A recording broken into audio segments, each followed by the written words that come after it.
Well, I now have 2 trips to report. One from last week, and one from last night. First, the week-old report. As before, I ingested DXM. Last time I used 150 mg. This time I used 180 mg, about 1 hour before smoking the leaves. Same music as before, started smoking at about the same point on the tape.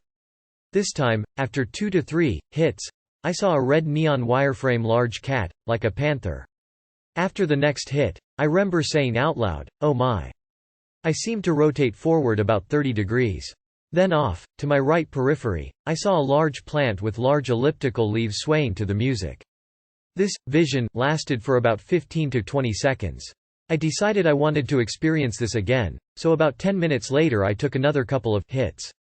Big mistake. Apparently I am only allowed 1 try.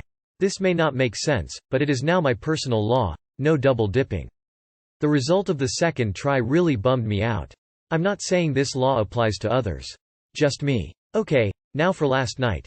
I ingested 150 mg of DXM, believing that possibly part of the bad part of the previous trip was due to too much DXM. Same music as before. Same time on the tape as before.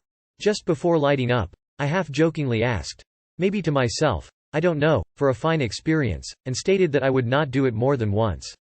I lit up. Wow. Before I try to explain what happened, and I'm not sure I can, I need to define a few terms. I used to believe that what I called me was somehow inexorably connected to my life experiences. That is, without my experience, that which I call me would not exist. I'm not so sure anymore. Let's call person A that which I normally associate myself. Let's call person B whatever constitutes the core existence of me, but with a different life experience. Okay, now for what happened. After the second toke, I felt as though my body was being compressed by an invisible fluid. Then my whole body rotated back, like tilting back in those power car seats. I don't know exactly what happened next.